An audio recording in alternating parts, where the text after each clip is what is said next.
जय है माता दी। एक समय बृहस्पति जी ने ब्रह्मा जी से बोले, हे ब्रह्मश्रेष्ठ, चैत व अश्विन मास के शुक्ल पक्ष में नवरात्रि का व्रत और उत्सव क्यों रखा जाता है? इस व्रत का क्या फल है? इसे किस प्रकार करना उचित होता है? पहले इस व्रत को किसने किया? आप विस्तार पूर्वक कहिए। बृहस्पति जी का ऐसा प्रश्न सुनकर ब्रह्मा जी ने कहा, हे बृहस्पति, प्राणियों के हित की इच्छा से तुमने बहुत अच्छा प्रश्न किया है। जो मनुष्य मनोरथ पूर्ण करने वाली दुर्गा, महादेव, सूर्य और नारायण का ध्यान करते हैं, वे मनुष्य धन्य है। यह नवरात्रि व्रत संपूर्ण मनोकामनाओं को पूर्ण करने वाला है। इसके करने से पुत्र की कामना वाले को पुत्र, धन की लालसा वाले को धन, विद्या की चाहत रखने वाले को विद्या और सुख की इच्छा रखने वाले को सुख मिलता है।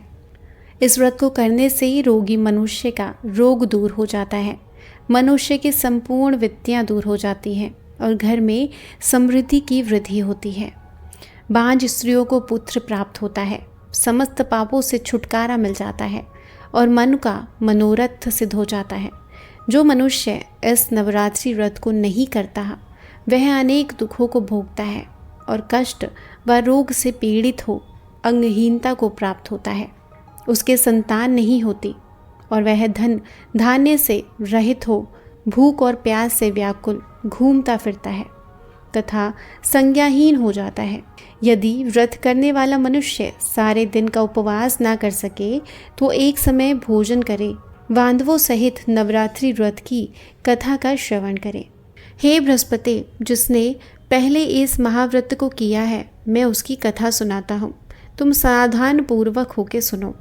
इस प्रकार ब्रह्मा जी के वचन सुनकर बृहस्पति जी बोले, हे ब्रह्मा जी, मनुष्य का कल्याण करने वाले इस व्रत के इतिहास को मेरे लिए कहो, मैं सावधान होकर सुन रहा हूँ। ब्रह्मा जी बोले, प्राचीन काल में मनोहर नगर में पीड़ित नाम का एक अनाथ ब्राह्मण रहता था।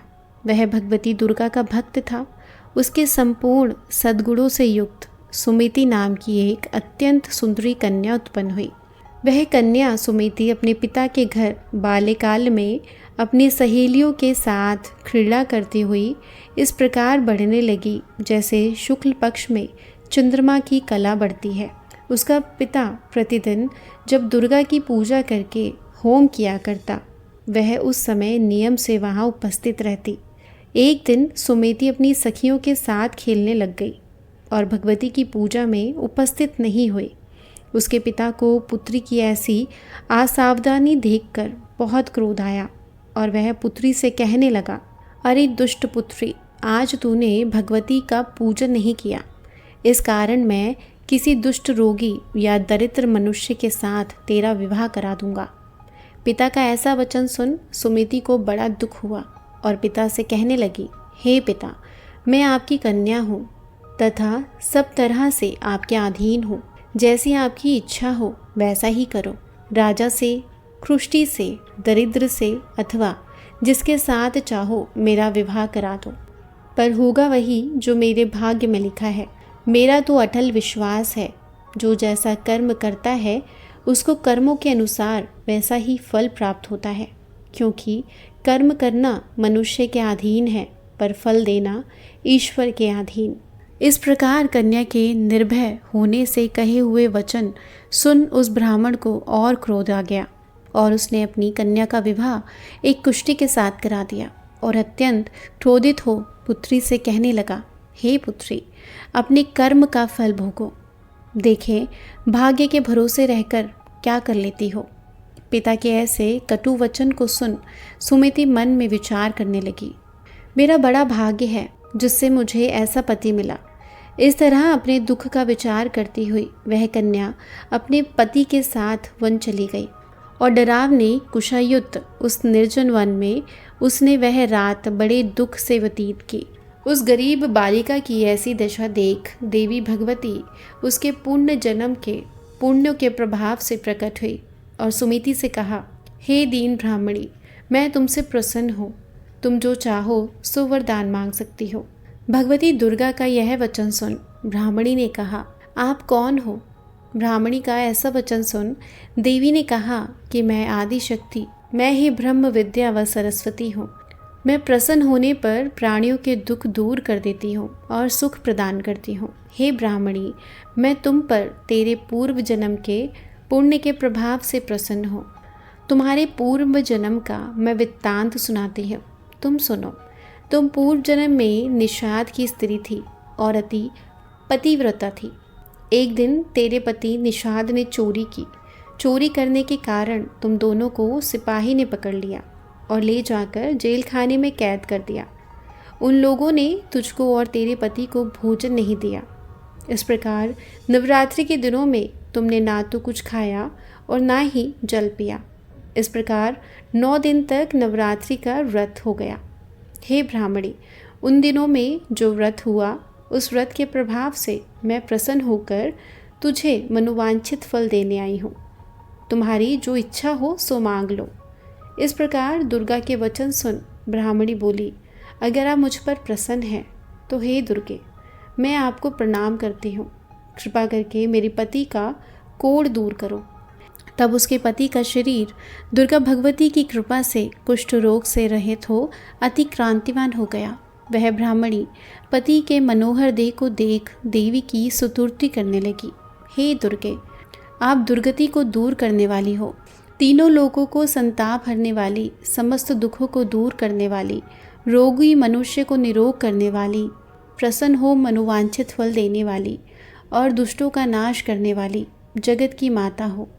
मुझ निरपराध अबला को मेरे पिता ने कुष्ठी रोगी मनुष्य के साथ विवाह कर घर से निकाल दिया। पिता से तिरस्कृत निर्जन वन में विचर कर रही हो। आपने मेरा इस विपदा से उद्धार किया है। हे देवी, आपको प्रणाम करती हूँ, मेरी रक्षा करो।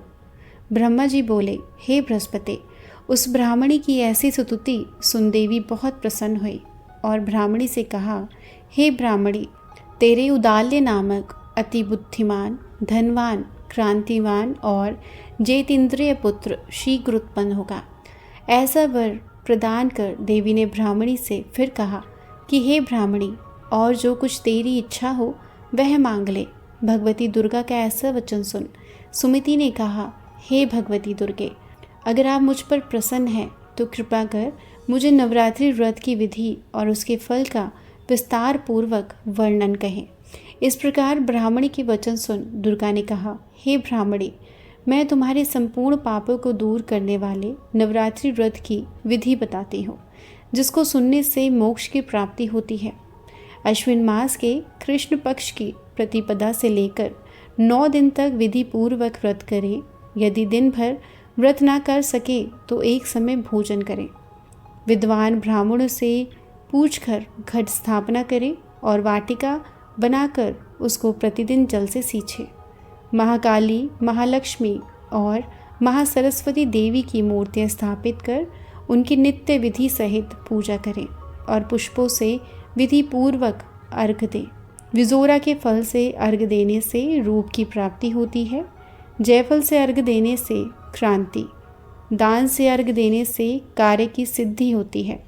आंवले से अर्घ देने से सुख की प्राप्ति और केले से अर्घ देने से आभूषणों की प्राप्ति होती है।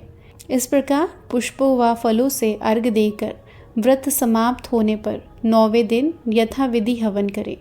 खांड, घी, गेहूँ, शहद, जौ, तिल, बेलपत्र, नारियल, खान और कदम्ब आदि से हवन करें।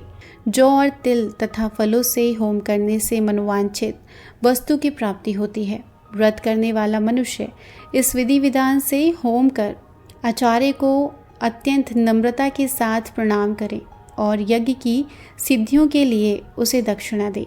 इस प्रकार बताई हुई विधि के अनुसार जो व्यक्ति व्रत करता है उसके सब मनोरथ सिद्ध होते हैं। इसमें तनिक भी संदेह नहीं कि इन 9 दिनों में जो कुछ दान आदि दिया जाता है उसका करोड़ों गुना फल प्राप्त होता है। इस नवरात्रि व्रत करने से अश्वमेघ यज्ञ का फल प्राप्त होता है। हे बृहस्पति, इस प्रकार ब्राह्मणी को व्रत की विधि और फल बताकर देवी अंतर ध्यान हो गई। जो मनुष्य या स्त्री इस व्रत को भक्ति पूर्वक करता है वह इस लोक में सुख प्राप्त कर अंत में दुर्लभ मोक्ष प्राप्त करता है। हे बृहस्पति, यह इस दुर्लभ व्रत का महत्व है जो मैंने तुम्हें बताया है। यह सुन बृहस्पति जी आनंद से फलीभूत हो ब्रह्मा जी से कहने लगे, हे ब्रह्म, आपने मुझ पर अति कृपा की जो मुझे इस नवरात्रि व्रत का महत्व सुनाया।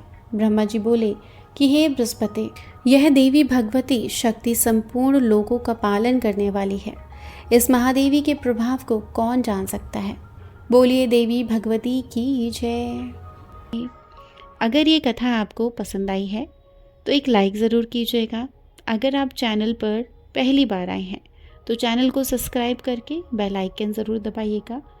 धन्यवाद।